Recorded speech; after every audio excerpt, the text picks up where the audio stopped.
What is up? Coming to you live from the Cat House in Montebello, California. It is Dre's Geek Philosophy Podcast, the Monday edition, the September 14th edition, episode 191. The Dre got a new car this past. If you follow us on Instagram or on Facebook, you will have seen the new car.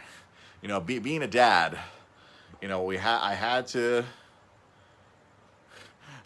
upgrade. We needed an upgrade. I've been driving Honda Civics for the past 20 plus years. I want to say 22 years, roughly. For 22 years, I've been driving a Honda Civic in some way, shape, or form. All right, Daniel Wong is back. You've been gone for a couple, now you're back. Hey, glad to have you here. We started incredibly late today. That just when you have a family. When you have, especially a baby that's under one, I'm sure all you dads will understand, nothing happens, quote unquote, on time anymore. There's no such thing as on time. You get it done when you can get it done. And so that's why the podcast just happened at some point on Monday night, hopefully as close to 8 p.m. Pacific time as possible. But, you do what you can do. But yeah, so I've been driving. I've had 4 Civics. I had a red Civic that was terrible. I had a silver Civic that was great.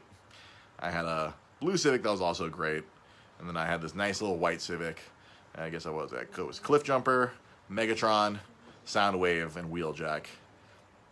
The wife and I, especially after last weekend, we had to drive the baby around, and getting a baby, especially one as gigantic as our little Tiger is, in and out of a little Civic. It was not ideal. Wife's uncomfortable in the back seat with the giant baby seat. And it's just like, now we've been talking about it, and it's like, no, we had to pull the trigger. We went to our local car dealer that I've been dealing with for years, and they made us a pretty good deal. And I'm rolling around in a nice. Honestly, this is the first time I've ever had a car with like luxury features. It was really crazy. Something I meant to tell my wife, but she was busy when I got home. The car has electronic lumbar support, honey. Oh, what? It's only the driver's seat. You need it. I need it. No, believe me, it was perfect today. I sprained my back over the weekend as well. Which Autobot car van would you drive? I said, that's the thing that I wanted to give this car an Autobot or Decepticon name. Well, obviously it's an Autobot. I've been handing out a lot of Decepticon names for a while. Like I guess the closest analog for if you look at the car, it'd be probably like Trailbreaker, because that's a black truck SUV.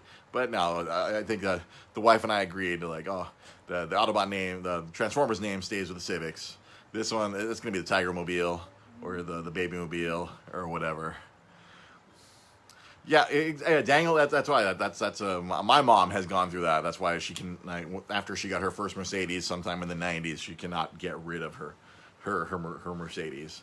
So yeah, no. After dealing with stock Civics for the last 20 years, it's like whoa, like little lumbar support. It has the whole when I was backing out of a car, backing out of the space of a car, call it the Fam Bam. That's a good one, Danny.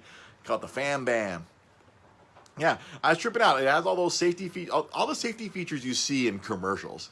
Yeah, I never would get that car because that's a little price. It usually is a little bit pricier. But we got that in this one this time just because it's all about the baby. At the end of the day, we got to keep the baby safe and keep mommy safe and keep daddy safe. And the other big thing, so we upgraded from a Civic to a CR-V. 1, because we need more space. 2, yeah, that space. It's like. Thank you, honey.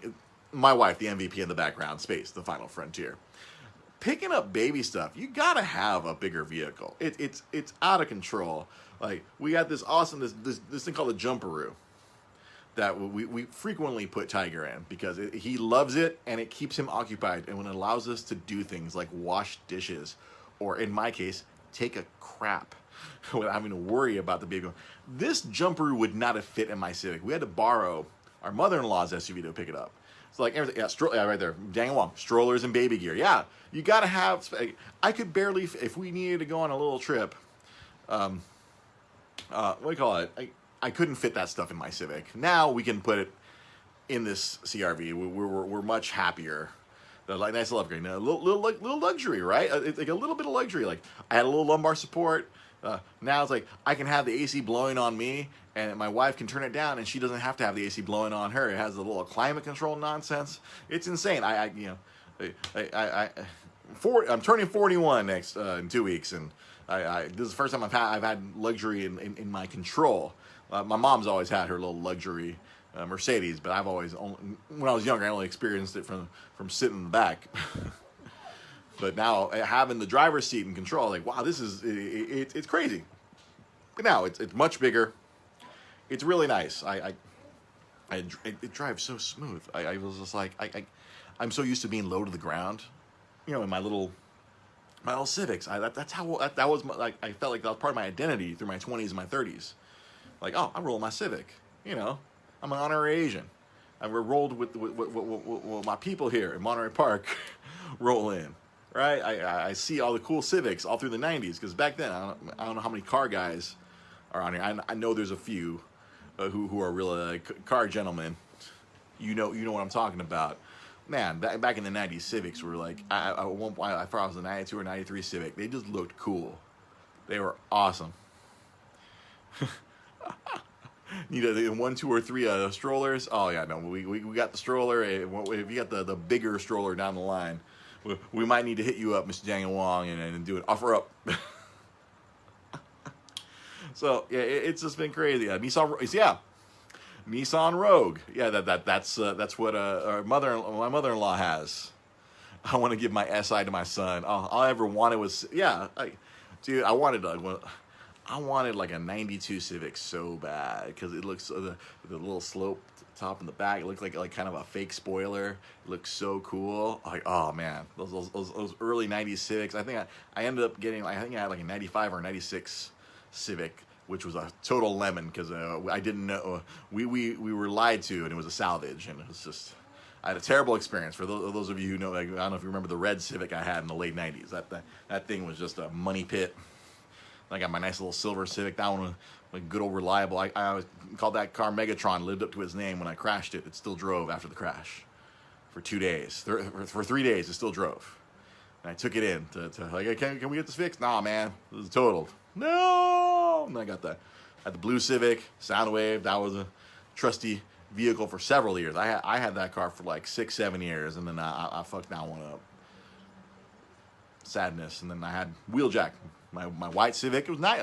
This one was, I remember this one was like a step up. I'm like, oh wow, this one's a little bit nicer, but not like what I'm rolling around in right now. This CRV with the luxury upgrades. It has a little sunroof. I'm like, I've never had a sunroof.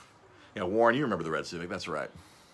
So, all right, enough about that. As you get your Dre's dad philosophy to start off the show. Let's get into something. Last week was a very eventful week in the world of nerddom, especially in the realm of video games. Specifically, Microsoft made their big announcement last week. They announced the pricing for not only the new Xbox, but apparently they have 2 Xboxes coming out with its really dumb name, the Xbox Series X and the Xbox Series S. It sounds like cars. We were just talking cars for a little while. Apparently, Microsoft is trying to sell something that sounds like a car, but when you see them, they look like the Series X looks like a little fridge, or a little. It looks like the square brother of Amazon Alexa, and then the Series S looks like it was designed by Bose. It looks like a little speaker that you have by your pool. Aesthetically, I mean, if you like minimalist things, cool. But so the Xbox Series X, that's going to be like the next gen, the disc-based, also digital, $500. You'll be able to play it, I guess, the majority of your old stuff. If you have a bunch of old Xbox original, Xbox 360, Xbox One stuff, you'll be able to play a lot of it. And then they put out they announced this Series S thing, which is going to be digital only. This is what we keep talking about this on the show, especially those of you I know, Daniel and Ryan and several others who follow us on a regular basis. I'm always talking about this. The Series S This is them trying to like, hey, look, it's only digital, only digital. It's very, I guess it's very similar to the Xbox One S that came out recently, which is all digital. They're trying to push that onto people. They want to do this digital only because there are younger people who are like half our age who are totally okay with this all digital future. I am not okay with an all digital future. This is people don't understand the terms and services and the end user agreements. Physical media is very important. Exactly, got to have that physical media. That's the only control we have over this stuff if we have a physical. But they have put out the Series S, and even beyond that, I feel like the biggest problem with the Series S, not only it's only $300, but it only has half a terabyte. I think it's 500 gigs of storage space. So if you're going to go full digital, and you only have 500 gigs. But compared to like in current generation, I have a PS4 that is 500 gigs. And after playing Destiny for 3 years, that was a third of my hard drive.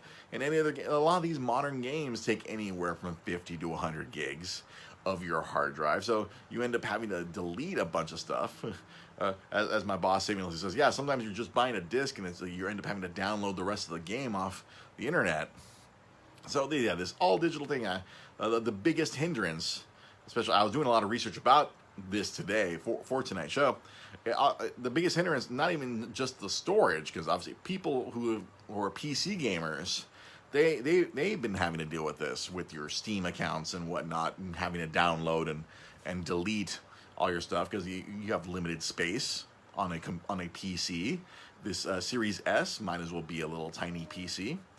You can expand it with, of course, typical Microsoft. You can't use any other media. You have to buy our specialized media, our special Xbox memory that you can expand by another terabyte.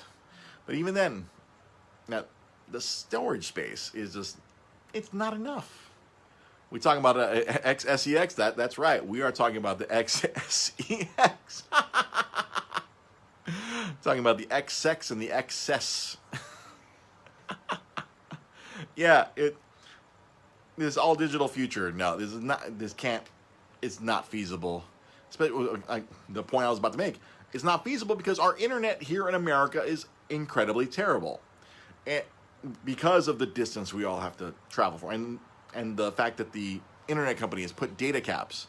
So if you have like a 1 terabyte data cap on your plan per month, your typical gamer might burn through all that between watching a bunch of Twitch streams and then having to like download or managing your data on your quote unquote, terrible. Xbox has cornered the market in terrible names. Xbox OG, good. All right, Xbox, interesting, stands out. Xbox, instead of Xbox 2, Xbox 360, they just spun in a circle. That was the joke I used to make when I was a Nintendo rep, like spinning in a circle, although I ended up playing my Xbox 360 more than my PS3 or my Wii back in those days. But terrible name, and then they screwed up even more with the Xbox One, or the X-Bone, as I like to abbreviate it at work whenever I'm sending out some Excel price sheets to people. I'm like, oh, here's our X-Bone price list. And now, I hadn't even heard about that one, Kyle. The Xbox Series X, XSeX. Why not? Sony is running away from hard adult only titles. Why not? Why won't the XSeX pick up the baton and put all the that's how Xbox can make headway in the territory they struggle with in Japan. Just pick up all that. Game streaming in the way they're eat through monthly data. Yeah, exactly. We all have data caps. The terrible the FCC rules that allow these internet companies to just control a utility like that. It's terrible for gamers. It's terrible for people who like to watch streaming movies or streaming games. It's nuts. We already go through this with our phones, and now we're going to burn through our home internet with all this stuff between trying to watch how many different streaming services, and then with all these, if you want to go digital only, it's all about managing your data. Then there's a 50 gig update that you have to download for your live service game, aka Avengers, aka Destiny, aka Division, whatever these modern live service games. It's very frustrating as I'm getting older. That's why I keep gravitating toward these older games where like, oh, all I have to do is fire up this old ass system, pop in disc and or cartridge. Oh, look, I can play a game. I'm not sitting there having to manage my internet, manage my memory, so to speak. If I hook up my GameCube, I just have to manage my 1018 memory card. Or my PS2, I just have to manage my old 8 gig memory card. These were the problems that we used to have. Now, all these modern things. Don't get me wrong, a lot of these modern games are great, but a lot of these publishers are screwing with us. They're messing with. They're trying to get our money. A little bit inside baseball here. I've mentioned this before. I'm going to mention it. Yeah, you hear the tiger roaring in the background? That's right. Tiger's in the background. He's roaring. He's in a bit of a mood. It's past his bedtime and he's still up. He's like, oh, I go to bed, but I don't want to. I'm going to cry. So let me get a little inside gaming here. A little bit of insight in the background here. Currently, Activision, they do not want to print out. Well, they put out Tony Hawk 1 and 2. But let's say the company I work for, we want to order more copies of older Call of Duty games, because that's at the company I work for, we sell a lot of older games. We wholesale out a lot of older games. We retail a lot of games. We deal a lot in physical media. But right now, Activision's like, nah, we're doing good. They will not print order any games right now. Not at all. They're like, nope. Activision's like, we are more than happy to collect money on digital purchases. They don't want to commit to any physical discs. Like, my boss is like, hey, I want to order 10,000 copies of each of the last Call of Duties. And they're like, no. Activision's like, no, thank you. We're okay. And the bosses were explaining to me, like, oh, in the years past, Activision would be like, oh, we're kind of hurting for money. And they'd hit up my boss, be like, hey, you want to buy $500,000 worth of games? We'll print them for you. And it wouldn't be a problem. But apparently now, the thanks to the pandemic, are you guys coming into the screen? No. All right, I got a little tiger right here. He's calmed down. Now you can see Daddy. You can hear Daddy. He only gets to hear podcast voice 1 hour a week. Usually when I'm talking to him, it's a lot more cutesy. I'm like, hey buddy, hey my little guy, I love you. I give him Daddy voice. But then when he hears podcast voice, Daddy, he's like, hey, what's that voice? Sometimes he laughs. Sometimes he's confused. Right now he's kind of just like, I want to go to bed, but yeah, he wants to go to bed. Wants to go to bed, so that means Daddy's gonna have to turn his voice down. Sorry. I gotta turn the voice down a little bit. We're gonna have to go to AMSR radio right now. But yeah, currently I see the companies like Activision, like I was just saying, they don't want to physically make games, even though my boss is more than happy to be like, yo, we want to pay you. We want physical copies. We want some copies of Black Ops 2. We want some copies of Call of Duty Ghosts. We want copies of like Modern Warfare. We have customers who want to buy physical copies, in multiple levels. There's a lot of parts of the free world that, like I'm mentioning, don't have good enough internet to sit there and download these games. They want the disc. I mean, they're still gonna have to download all the updates, but they want to skip the step and hey, they want the disc. Like we always talk about the show, you gotta have the disc, you gotta have the cartridge. But for whatever reason right now, Activision is like, nope, we have no interest in producing anything from our catalog. They put out Tony Hawk, right? That they plan on doing that. I'm sure they printed out a certain number of copies, and then anyone else like, hey, go download it, because we want our $60 directly in our pockets. Not have to go through a company like I work for, where like, oh, they have to sell it to us for less. That way we can sell it to someone else, and we make our little margin. We're the middleman. Or like, but that's the crazy part of video game distribution I've been learning these last few years. These big companies, sometimes they just don't want to do business. They're like, oh, no. They want the digital future. They want to take away all of our physical media rights, just so they can control it and force us to keep buying stuff digitally without them having to spend a cent on producing the physical product, and which they could take away at the drop of a hat. Shut down servers. Oh, you can't play campaign mode. Oh, what? Oh, we're just going to deny you access to this game. You can't even play single player mode. You can't play your campaign anymore because you have to have online access to it. Just take it away, which is fine, right? This is I keep harping about this, Kyle, all the time. Like I'm a huge proponent of physical media. That's why even though I sometimes I don't like the business practices of limited run games, but I like the fact that they take physical games and put them on a cartridge, or they take digital games and put them on a physical cartridge or a physical disc, depending if you're buying for Switch or PS4. Yeah, physical media, it's great. Nintendo could never enforce their end user license agreement. If you ever go back and you look at your old Nintendo instruction booklets, the old NES instruction booklets, there was a nice big piece of freaking literature in the back, those last couple pages, saying, well, you can't do this. This is our media. We own this. This game is purely a license for you to allow you to play this game. You're not paying $50 or $60 to own this game. You merely have purchased a license to play it. Up until PS3, Wii, and 360, they could never have enforced these end user license agreements. But now, through the miracle of the internet, they can control it and snatch our games from us. And you can't resell a digital copy. That's right. Instead of somebody else paying less for you. Let's say you get tired of X game and you say, oh, I don't want this game anymore. I'm going to sell it to someone who wants it. I'm going to give it to my friend. No. They're like, oh, the companies like Activision EA, like, no. We don't want you to give that to your friend. We want your friend to give us the full money. We're not going to drop those prices. Speaking of companies that don't drop prices, something else big that was announced, something else big that's coming out this week. We were talking about last week, Super Mario 3D All-Stars. Now, a lot of people were super excited for this. But there's a few like behind the scenes. Again, I'm trying to give you guys something you can't get. I have the inside knowledge working video game distribution, what's going on, and I got a little bit of knowledge from my seeing some stuff from my Nintendo rep buddies. So this Friday, Super Mario 3D All-Stars comes out for the Nintendo Switch, and that's going to be a freaking nightmare because Nintendo's now getting into this. Oh, it's only going to be available for a limited time. Some people compare it to like Disney vaulting up stuff. I don't know what their motive. I don't know if they just want to try to spur people's excitement.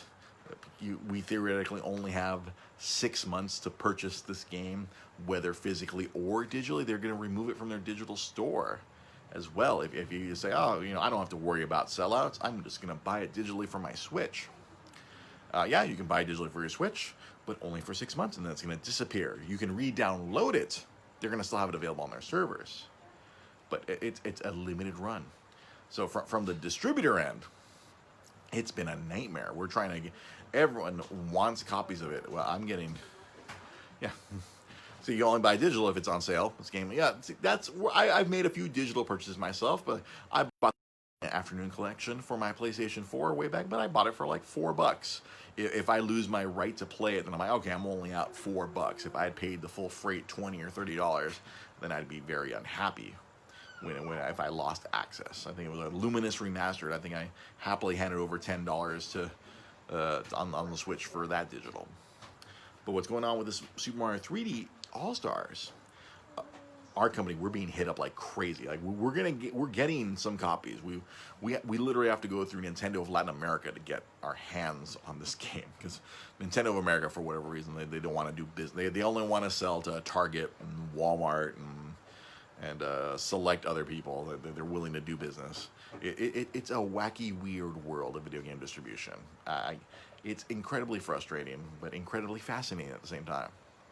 So we have all these mom and pop game stores who are hitting us up because obviously mom and pop game store can't order direct from Nintendo. That's where we come in.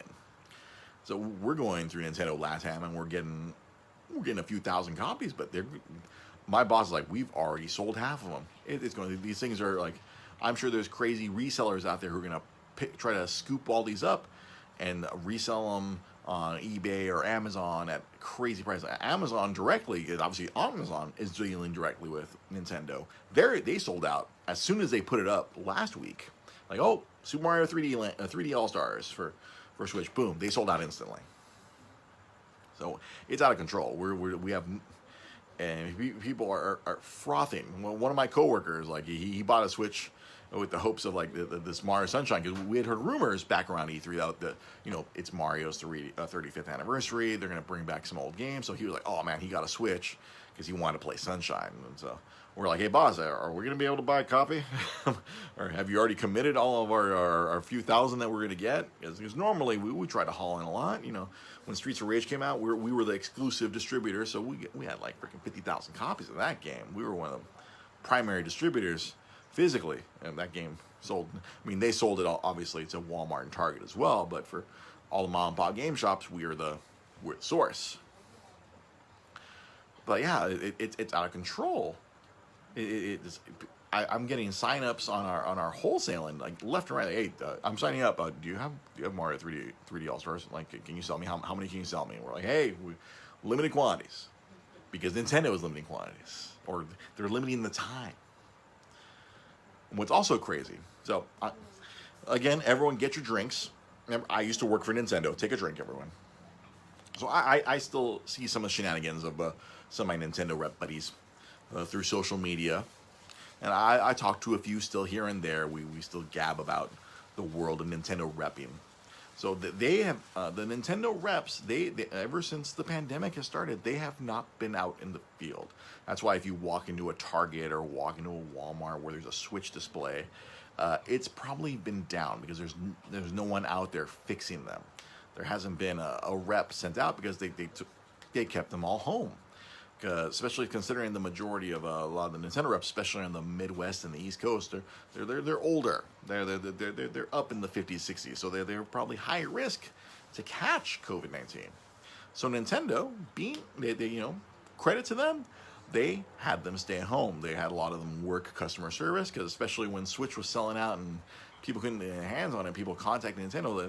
A lot of these reps from home were answering customer service phone calls and handling stuff. And other times they're just doing online stuff. They're having Zoom meetings, and they were not being sent out. But I learned today, seeing some status updates of some of my Nintendo rep buddies, they have been sent back out into the field as of today. Obviously, it coincides with the release of Super Mario 3D All Stars. And being a human, I was very concerned. I'm like, wait, what's the point of sending them out? I mean, I get it, huge launch for the first big game of the holiday season, so to speak. This is Nintendo's first volley into this crazy holiday season that's coming out. I was like, this game's gonna sell out, no matter what. It doesn't matter how many reps are out there putting up signs or potentially installing demos or fixing the demo units. The game's gonna sell out. It doesn't matter. I feel like that they're putting these reps in harm's way just because they're being sent out. I feel like Nintendo's like they couldn't justify. I'm sure there's some bean counter somewhere in Redmond, Washington, is like, oh, we can't just keep paying them to stay home. They got to be out there. We pay you to be out in the field. We pay you to be out in stores promoting what? Switches that are sold out? Switches that are still sold out? These poor reps. I'm sure it's akin to back when I had to deal with the Wii being sold out for 3 years straight. That was a giant pain in my ass back in those days. When I'm walking around with a polo that says Wii with a badge that says Nintendo. I was the living embodiment of Nintendo for people. And I caught so much heat from people, like, oh, why don't you guys make enough? You guys are purposefully limiting it. The constant refrain of the smart video game fan was like, oh, well, Nintendo, they're creating demand but not putting it out. A lot of these smart people don't realize is like, well, yes, Nintendo is a giant global brand. They're gonna have their freaking theme parks whenever theme parks open up at Universal Studios. They have the Super Nintendo Land. Mario is a worldwide mascot. He's gonna be one of the mascots for the freaking Olympics before that got pushed back. They are a giant global brand, but logistically, Nintendo's a very tiny company. 2010, 2011, they had an all company meeting. Like like let's say they brought in every American employee into the office, and we all fit in the cafeteria. That's all that you had for America. I'm talking about all the, not just the reps, you're talking about all the marketing people, you're talking all the people where they send all the cartridges to this big warehouse in Seattle. The cartridges are made in Japan, but they're not packaged there. They send them, there's one big giant warehouse somewhere in North Seattle where they have to package up first party and third party. All the cartridges got to get packaged up and shipped out. One warehouse handling all the Nintendo software. And that gets sent out to distributors or directly to the retail stores. One warehouse handling an entire country. And if I could get even more detailed about this, in Japan, see, they're not like Microsoft or Sony where they have manufacturing plants around the world. Nintendo makes the home consoles in Japan, in a factory in Kyoto. Game Boys, those were made in China. I can't front on those. Game Boys, and I believe DS's, back in those days, you look at the bottom of your GBA or the bottom of your Nintendo DS, it says made in China. They outsourced those. But as far as the home consoles go, they were made in Japan. Or the components, mostly made in Japan. I'm sure some of the components came from other countries. The components to put together a Wii. And at a very point in time, those little suppliers, they're going with little suppliers. They're not exactly going through major giant suppliers of disk drives or whatever little components. If some little supplier couldn't get 5 million of whatever components Nintendo, then guess what? This slows down the production line. And Nintendo was only able to produce, back in those days, they could only crank out, I think, 1.3 million Wiis per month. And clearly they were selling at a much faster rate than that. Now, I'm not paid by them anymore. I have there's nothing for me to gain to lie to you guys. This is what I know. This is what I've seen. This is everything I know. So when they tell you, oh, Nintendo's trying to limit supply, well, back then, they're cranking out as many Switches as they can. They doubled the size of that factory during the Wii. They invested money. They bought the building next door, knocked it down, made it bigger so they can crank out more shit. That's why I was like, why do they limit the Super Nintendo, the minis or the NES minis? Because those were being made in the same factory as the Switches, and they wanted to crank out Switches more than they wanted to crank out those NES or SNES minis. It was more financially advantageous for them to crank out more Switches. They wanted more Switches out there so more people would buy more cartridges. So, greedy ass company. They're greedy, don't get me wrong, but they can only create so much. Tiny logistically company. Huge brand. That's why they are the way they are. But, circle back. For whatever reason, because they're a small company, they want to keep all the money. That's everything. Oh, Nintendo's going to go out of business. Nah, they're small. They operate. They have a very Japanese mentality. You can find a couple old episodes where I talk about the Japanese mentality of the Nintendo, why they're different from your Microsofts or your Sonys. Wow, they don't push all their chips to the center of the table. When they're like, oh wow, this thing's really hitting hard. Let's make 1 million more. In their mind, they're like, oh wow, that was really successful. Cool, let's move on to the next thing. They can survive. They have survived several sudden downturns. They survived the disaster, which was Wii U.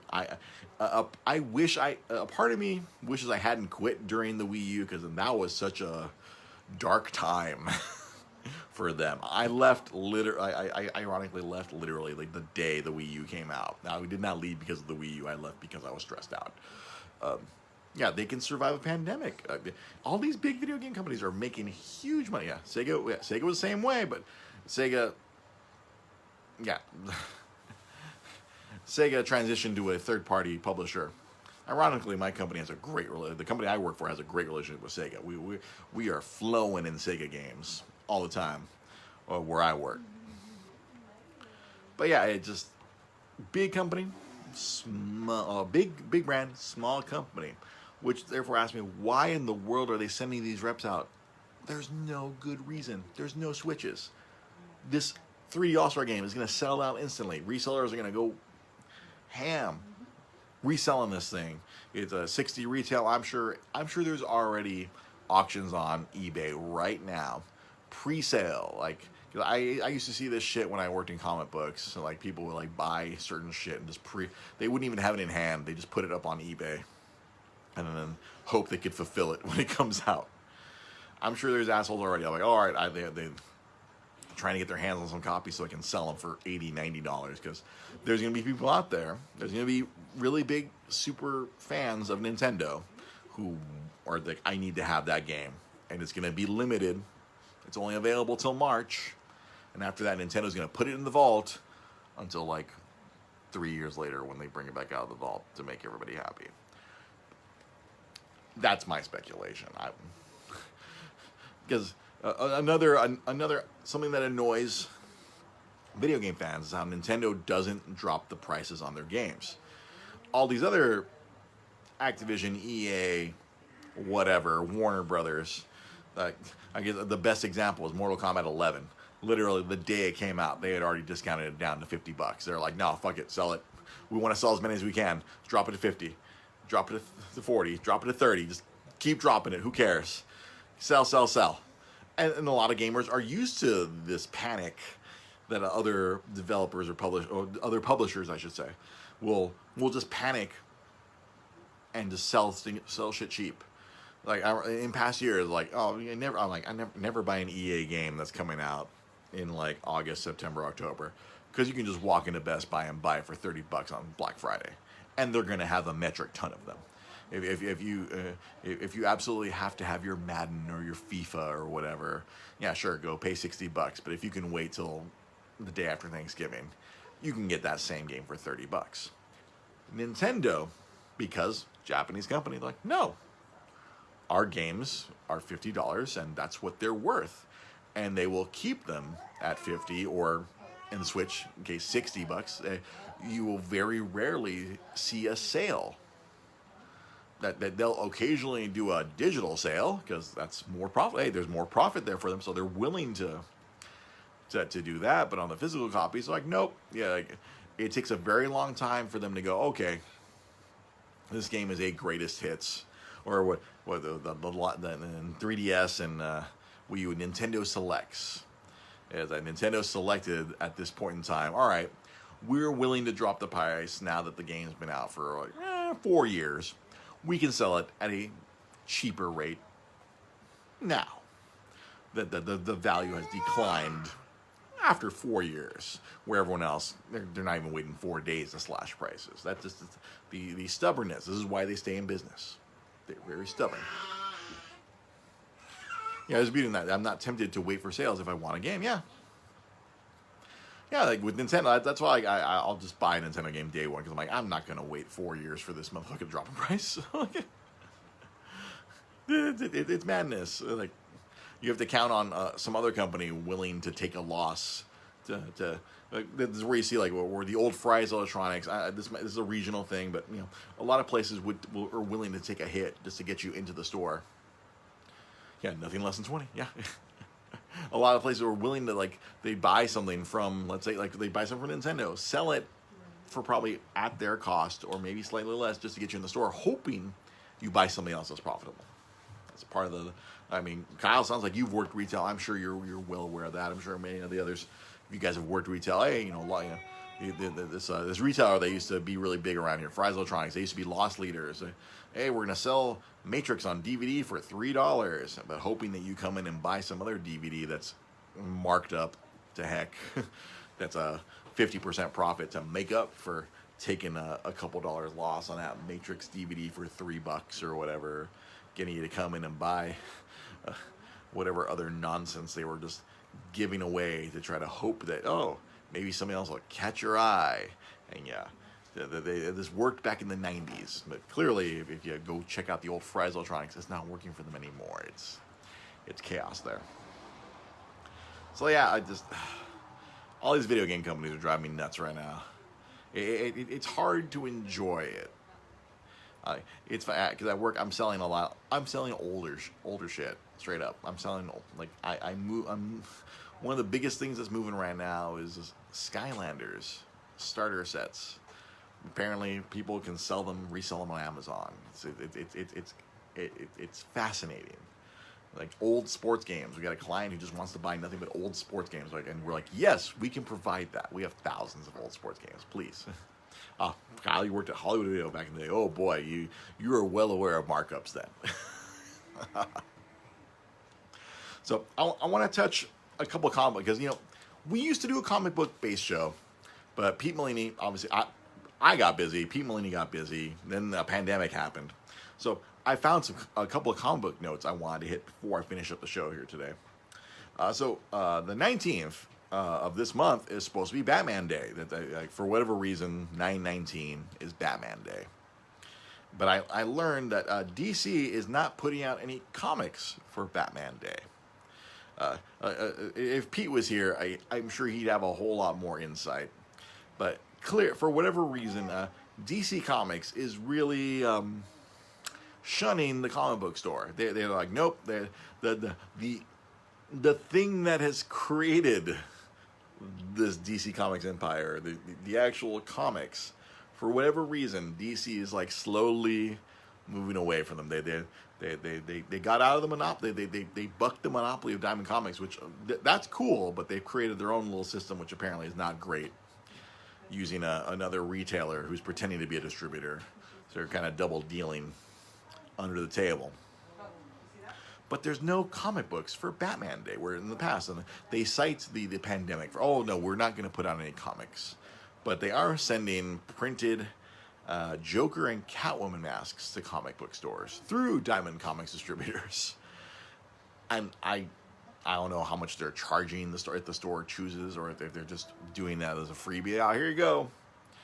Here's some Batman, no, not even Batman masks, just Joker and Catwoman masks being sent to stores. Yeah. Thank you, Kyle. That's something that was in my head ever since AT&T took over Warner Brothers. It has been chaos at DC Comics. I'm sure that because the physical, I think I talked about that a couple weeks ago, that comic books physically are that's a losing money division, but you need the comic books to make the TV shows and the movies. You can't abandon the comics, and you abandon the trademarks if you don't publish them. So after AT&T took over, they laid off a whole lot of DC Comics people, and there's no hope. They're moving, and then this ties back to something we talked about earlier. They're trying to get away from physical comics, and they're trying to push digital more now. They want people to buy. Again, these corporations, they see, hey, look at the profitability. We don't have to physically print anything. We get people to buy it and read it on their tablets or read it on their computers. Profitability. Yeah. And something else with DC, another note I'm sure Pete would want me to mention is so they've had their streaming service, the DC Universe. Yeah, the DC Universe app, which has been good. I mean, I personally think it's a good. I haven't got it myself because there's not too many streaming services. We're already paying for HBO Max. We're already paying for Netflix. We're already paying for Hulu here. And we're already paying for Disney Plus in this house. I'd be the only one using DC Universe. But there's something on this. Apparently there's going to be some news. DC publisher, I don't know if that's still even his title, Jim Lee, was saying, oh, we're going to announce, because they had their DC fandom these past couple weekends. There's going to be an announcement regarding DC Universe. But the other day they just announced that one of the big shows that's actually been very successful for them, the Doom Patrol show, is their season 3 is moving over to HBO Max. So I'm thinking, as Kyle mentioned, that AT&T merger, they probably why do we have two apps, putting TV shows on this other app that is probably not getting a lot of subscribers. They probably have way more subscribers on the HBO side, and hey, we can transition. I'm thinking it's going to be something where they're going to try to transition all those DC Universe app users over to HBO Max. They're going to ask them, hey, we know you're only paying like $75 a year. We're going to need you to change your subscription to an HBO Max one. We'll let you slide for a few months, but we're going to have to ask you to move that to about $15 a month. And that's cool. That's cool. Yeah, we're just gonna move all the stuff and all the cool comic book content and the exclusive merchandise. That's just probably just gonna go away. I don't think they're gonna integrate that. Yeah, nothing new will be in the DC app. Yeah, it's all getting phased. Yeah, because they're moving all the stuff over, and then they're taking Swamp Thing and putting it on TV, and they're putting all those other shows onto the HBO Max because hey, they got to put all their eggs in that one basket. Like, oh, this HBO Max is the big Warner Brothers / AT&T app. We have Friends. We have Fresh Prince of Bel-Air. Look at all this stuff that we have. Subscribe to this. Don't worry about that DC app. All the TV shows moving here. All the movies. Yeah, I get getting annoyed. I'm like, why are they? Because I talked to Pete about because Pete was using DC Universe every day. He works at a comic shop, puts it on, and I'm like, oh, the Superman movies left, the Batman movies left. Like, why do you have a DC Universe app that's supposed to have all the DC content, and you're taking off the Nolan trilogy, you're taking off the Christopher Reeve Superman movies, and they come like, there's licensing deals. I'm sure they had promised them to some other streamers, if they had promised them to Amazon or promised them to Netflix for a time. Maybe it was a predetermined contract that was signed before all this was determined. Yeah, like what happened to HBO Max, where I guess maybe there was a deal where all the Harry Potter movies, or I don't know if they're like on Peacock or if they're on Netflix. All the Harry Potter movies they were on HBO Max for like a month. Warner Brothers property, like poof, disappeared from HBO Max, and yeah, I forget if it's on Netflix or if it's on Peacock, but all the Harry Potter movies are temporarily somewhere else. The craziness of this digital streaming thing, it's all out of our. There's no guarantee. Like, yeah, most people have that stuff on physical media anyway. But they're trying to move us away from it. Go look at your Best Buy media section. Everything keeps shrinking. It keeps shrinking. It's annoying to me. The games section's shrinking. CDs are gone. They just want you to stream it. You try to find a CD section nowadays.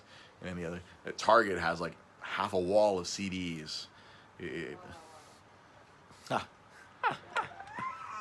Yeah, if only some company, Daniel Wong here on Facebook Live, if only some company could come in and bundle all these things together, something we never wanted to ask for. Yeah, it's come back around. That's the joke Pete and Sam used to make. It's like, all right, everything's fracturing off and it's going to come back into a new form of cable. Like, oh, get all the apps together. Disney was already trying with the Disney Plus and Hulu and ESPN. It's like, oh, I feel like there's not a lot of that Venn diagram of like, oh, people who watch Disney, people who watch the crazy stuff on Hulu, and people who watch ESPN. That Venn diagram is very.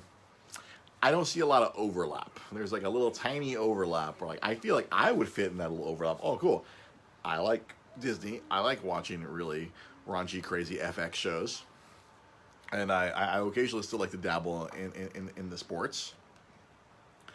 That would be something that I would be interested in, but we got Disney Plus by itself. See, Daniel, they almost got you. I feel like you might fall in that Venn diagram as you might be in the middle, or you might be like the Disney ESPN side of the Venn diagram, and maybe you watch some stuff on Hulu. Yeah, then 2020 happened. Yeah. So, music, I can't stand going footage because there's so much music. Yeah, that's true. It's the people who still. Well, it's weird how vinyl made a giant comeback in these last few years. People are buying up vinyl. There are more vinyl selling than actual CDs anymore. But again, everything is digital. I listen to everything on Pandora. Oh, yes, Warren, did I finish watching The Last Dance? Yes, I finished watching. Thankfully, it wasn't on ESPN. They put it on Netflix, and I watched the whole Last Dance, and that was fascinating. And like I mentioned before, that was like I learned stuff that I didn't realize when I was a young man watching basketball. That the Last Dance was really good. That was an excellent piece of documentary work. It was immensely fascinating.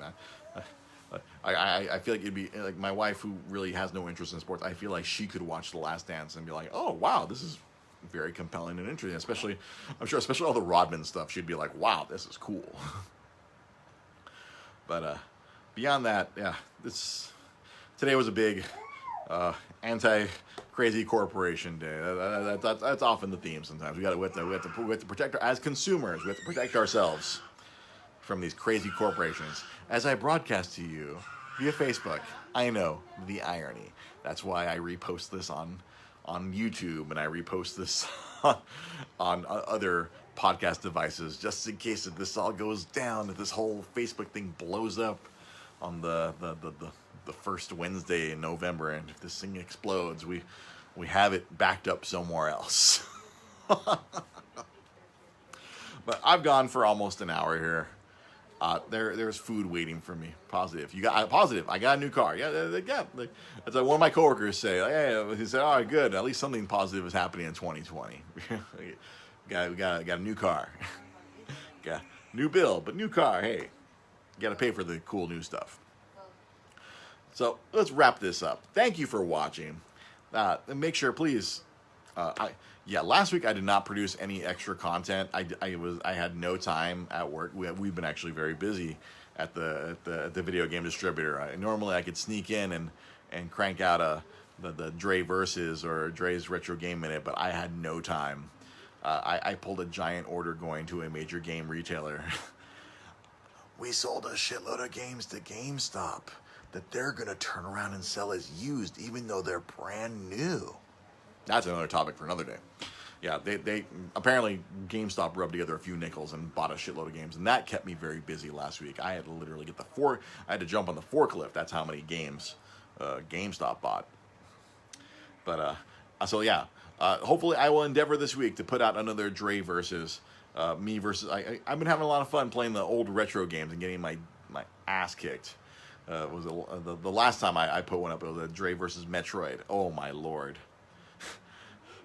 OG Metroid. Yikes.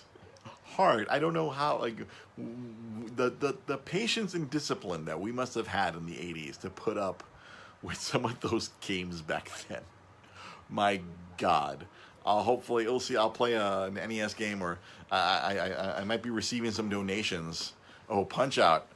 Oh, in 10 minutes. Oh, I'm sure I can get some damage in, and then I will receive a lot of damage. Yeah. Oh. No downloads needed with old games. Yeah, that's true. A friend of mine be dropping by and donating some games that I'll probably be streaming. So we'll see some old GBA and N64. We'll see. He's gonna donate some games to me. So I told him, like, whatever you donate to me, I will stream. So if there's an OG Game Boy game, I will hook up the Game Boy player to my GameCube and put it to my TV, and I will stream the ass whipping I will receive from original Game Boy games. It's gonna be magical. It's pure entertainment, the ass whippings I take. And I do it for you. I do it for you. Hopefully Wednesday, Dre versus an old game. Hopefully Friday, Dre's Retro Game Minute. We will see you guys next time. Make sure to follow me on Twitter at DreGP Podcast. Follow me on Instagram if you want to see the car, at DreGP Podcast on Instagram. If you want to see funny photos with tiger emojis over my son's face, at Dre GP Podcast on Instagram. Follow us on YouTube. YouTube, there's a lot of great videos I put up. Check out our catalog of videos where we have a lot of the older episodes. We even have a couple of the lost episodes on YouTube. They're on the YouTube page. The lost episodes of Dre's Geek Philosophy Podcast are on there. I'm still working on cataloging a lot of the old stuff. I only have 2 months left before November. I have to make sure I pull it all off of Facebook before Facebook explodes in November. Thank you for watching. Thank you for listening. Oh, Patreon. Be awesome like Daniel, like Arturo, like Ryan Tanaka. If you want to support the show, for $1 a month, you can help keep this show going financially. It costs money to host this on SoundCloud.